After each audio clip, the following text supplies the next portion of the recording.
龙浩辰。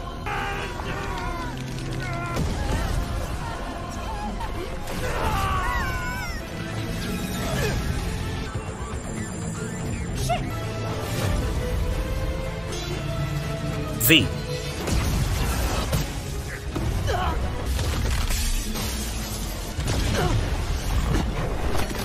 我保护好他。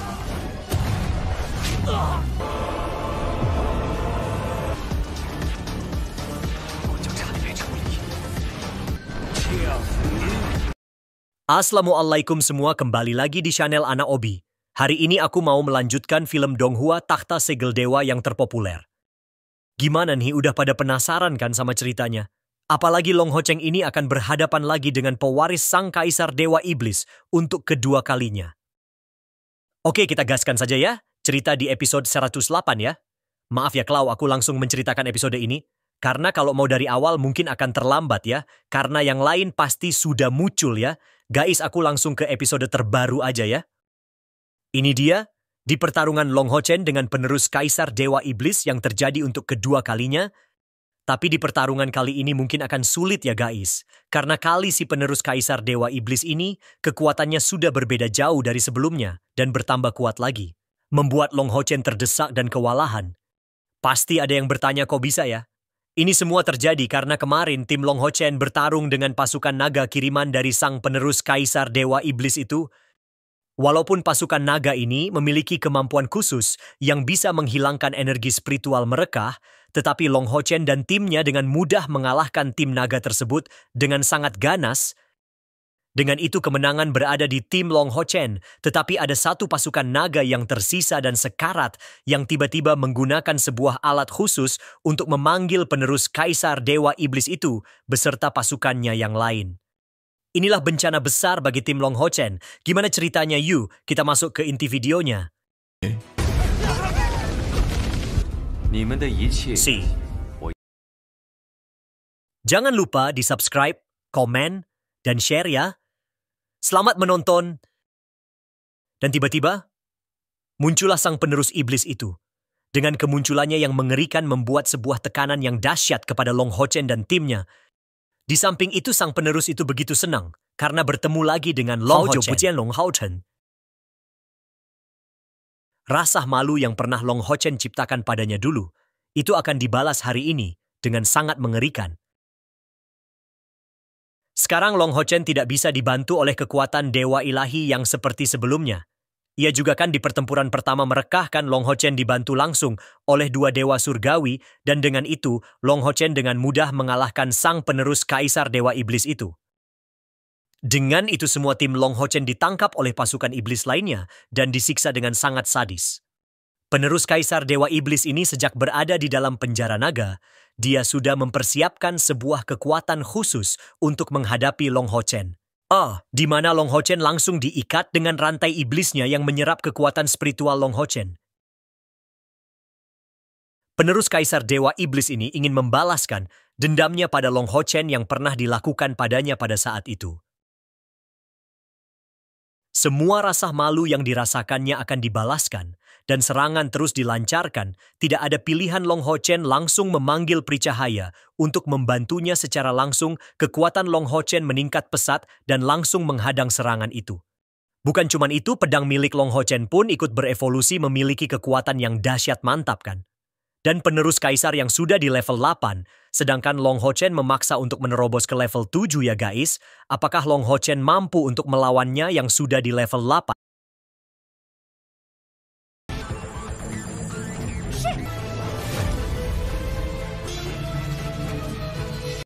Cheng Air pun ikut membantu Long Ho Cheng, tapi sayang tidak ada satupun serangan dari mereka berdua ini tidak bisa melukai sang pewaris ini. Karena dia terlalu kuat untuk dikalahkan. Dan keduanya diserang sampai kewalahan, tetapi tidak ada kata untuk menyerah. Long Ho Cheng sedang mempersiapkan serangan selanjutnya yang sangat kuat dan disebut penghakiman 3 Dewa Matahari.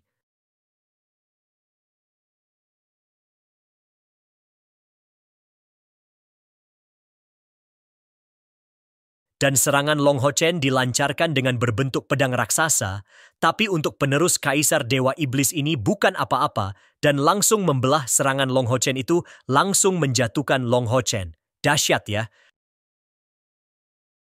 Pada akhirnya Long Ho Chen pun ditangkap lagi. Dan pada saat Long Ho Chen ingin dihajar tiba-tiba Cengair mengatakan kepadanya untuk berhenti. Dan ternyata Cengair telah menangkap kekasih sang pewaris itu. Pada akhirnya mereka saling mengancam. Dan sang pewaris itu mengancam akan membunuh Long Ho Chen, sedangkan Cengair pun sebaliknya. Di satu sisi, sang pewaris juga sangat kekang dan tidak mau melepas Long Ho Chen.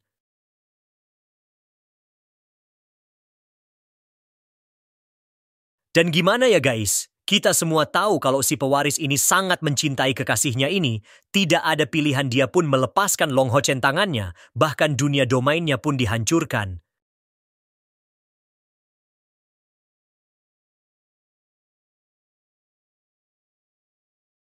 Dia juga diberitahukan oleh ketua kelompok naga untuk tidak melepaskan mereka, tapi sang pewaris pun tidak peduli, dan dia menyuruh pasukannya untuk mundur karena nyawa kekasihnya itu diutamakan. Long Ho Chen pun dengan cepat memasukkan semua anggotanya ke dalam menara keabadian agar aman. Tapi aneh sekali ya, di sini si Yeye yang ikut masuk bukan Cengair. Kenapa bisa ya?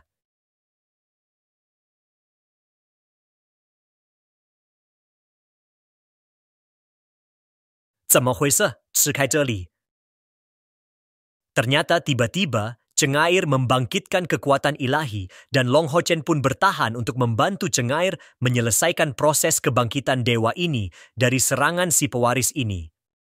Sementara itu Cengair di alam bawah sadarnya, dia bisa melihat pertarungan antara mereka, tetapi Cengair tidak bisa berbuat apa karena dia tidak bisa menyentuh mereka berdua.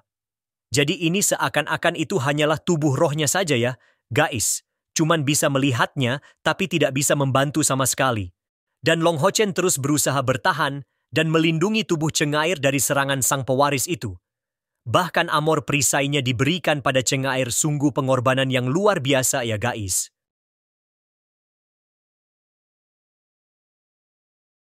Dan tiba-tiba Cengair bertemu dengan sosok dewa.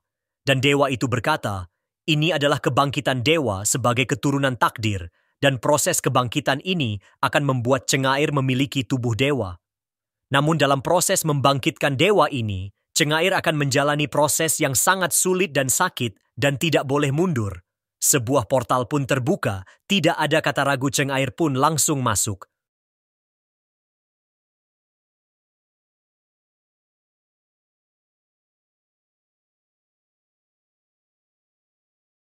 Cengair harus melewati jalur ini agar bisa membantu Long Ho Chen yang sementara bertarung di luar Seng Hong Julie.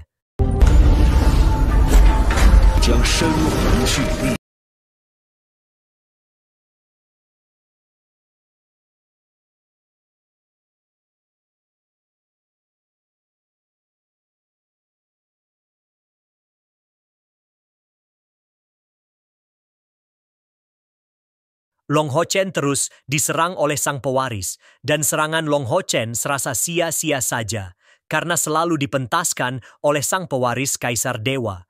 Iblis ini, sementara di sisi lain, Cengair mulai mengalami penyiksaan dan turun di sebuah tempat dengan kaki yang tidak memakai sepatu dan menginjak duri di sepanjang jalan. Ini macam siksaan neraka. Ya guys, dan tanpa ragu, dia pun berlari di jalan yang penuh duri itu. Bayangkan saja ya, itu agar bisa membantu Long Ho Chen. Sementara Long Ho Chen di luar juga terus bertahan dan tersiksa dari serangan yang terus dilancarkan oleh sang pewaris itu.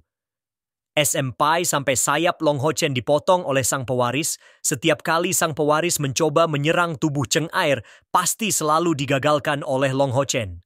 Di sisi lain, Cengair menjalani siksaan keduanya, di mana Cengair jatuh ke dalam sebuah air yang dalam. Ini adalah bentuk penempaan jiwa ya guys. Tubuh Cengair diikat oleh rantai dari teratai raksasa dan harus melepaskan diri. Sementara Long Ho Chen di luar terkena tusukan dari sang pewaris, tetapi demi melindungi Cengair, dia tidak menyerah sama sekali. Dan terus bertahan, Walau terus diserang habis Hanisan, Long Ho Chen masih terus bangkit dan mengatakan demi melindungi Cengair, dia akan melakukannya.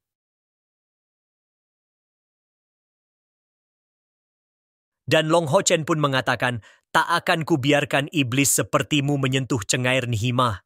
Namanya kekuatan cinta ya guys. Sementara Cengair di dalam juga terus mengalami siksaan tanpa henti dan meminta Long Ho Chen untuk bersabar dan bertahan sedikit lagi. Aduh, ini mah Long Ho Chen sudah cukup sabar ya sampai babak belur begini hehehe. Pada akhirnya Cengair berteriak mau keluar dari sana.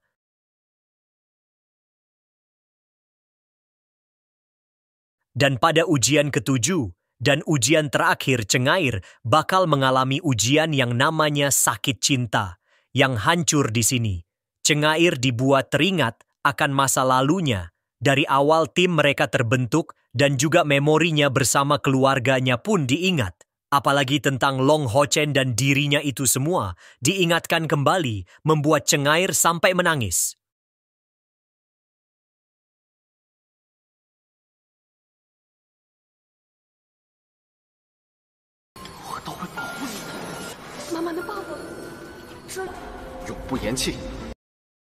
Dan yang paling Cengair ingat adalah hal di mana dia pertama kali bertemu dengan Long Ho Chen. Di sana Long Ho Chen menyelamatkan dirinya sampai harus mengorbankan diri. Dan akhirnya Cengair bertemu dengan sosok dewa yang ingin memasuki tubuhnya.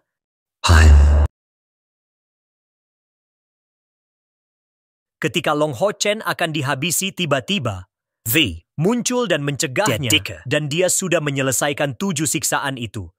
Dan sekarang, penampilan Cengair pun berubah dengan rambut putihnya yang baru dan menggunakan senjata sabit. Bukan pisau lagi ya, guys. Dan sabit itu disebut sabit kematian.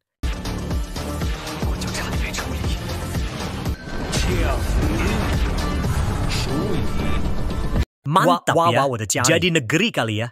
Dan sang pewaris mencoba menyerang Cengair dengan tubuh naganya. Tapi Cengair yang sekarang sekali tebas langsung auto pindah alam tuh naga.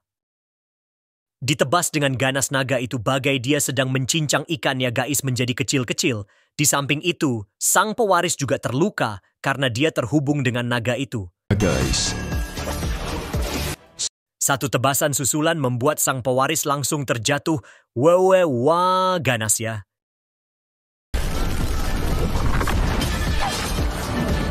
V. Perubahan Cengair kali ini sungguh mengerikan. Kira-kira sudah sampai di tingkat apa ya? Sampai rambut juga menjadi putih gitu. Di sisi lain, Long Ho Chen yang sekilas melihat sosok Cengair yang begitu sangat mempesona dan sangar itu hehehe. Sekarang Cengair sudah jadi dewa kematian Hibo Senggol dong. Hahaha. Inikah Cengair yang bisa menggunakan tubuh dewa?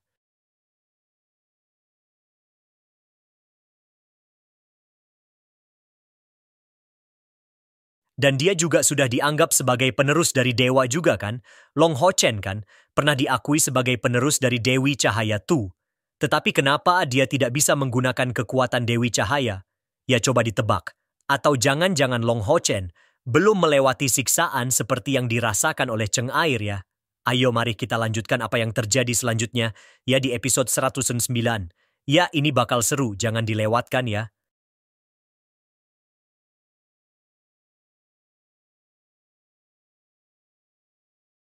Jangan lupa di subscribe agar tidak ketinggalan video berikutnya.